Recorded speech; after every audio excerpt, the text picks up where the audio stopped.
আজ আমরা এক অসাধারণ গল্প শুনব।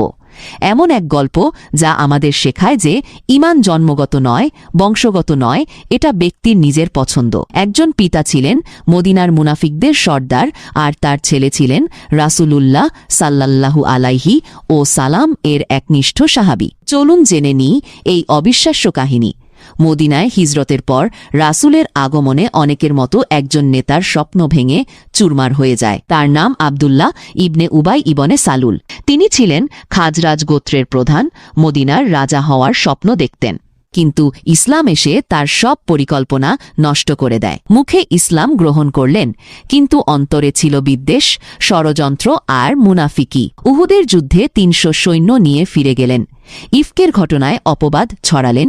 এমন অনেক ঘটনায় কুরআনে তার নিন্দা নাজিল হয়েছে। কিন্তু আশ্চর্যের বিষয়, এই মুনাফিক সর্দারের ছেলের নামও ছিল আব্দুল্লাহ। তার আসল নাম ছিল আল হাব্বাব, কিন্তু রাসূল তার নাম পাল্টে আব্দুল্লাহ রাখলেন, কারণ হাব্বাব ছিল শয়তানের নাম, আর এই যুবক ছিলেন পুরোপুরি ইসলামের প্রতি নিবেদিত। তিনি বদর, উহুদ, খন্দক সব যুদ্ধে অংশ নিয়েছেন। রিদওয়ানের বায়াতে ছিলেন, এমনকি তিনি ওহী লেখকদের একজন ছিলেন বলেও জানা যায়। পিতার ইসলাম বিরোধিতা দেখে তার হৃদয় ভেঙে যেত।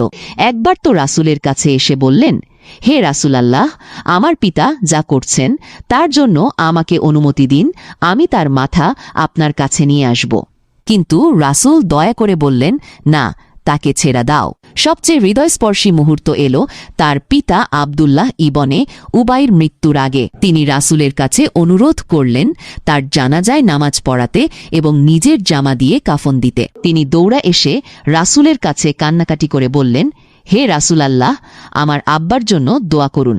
রাসূল তার জামা দিলেন, জানাজায় নামাজ পড়লেন, এমনকি ৭০ বারের বেশি দোয়া করলেন। এরপরই কুরআনের আয়াত নাজিল হল, মুনাফিকদের জন্য জানাজা নিষিদ্ধ। এই গল্প থেকে আমরা শিখি, আল্লাহ যাকে চান হিদায়াত দেন। একই ঘরে একজন মুনাফিক আর একজন খাঁটি মুমিন। আব্দুল্লাহ পরে এক যুদ্ধে শহীদ হন। তার জীবন প্রমাণ করে, ঈমান হল এমন এক আলো যা কোনো বংশ বা পিতার অন্ধকার নিভি দিতে পারে না। যদি গল্পটি ভালো লেগে থাকে তাহলে লাইক, শেয়ার ও সাবস্ক্রাইব করুন।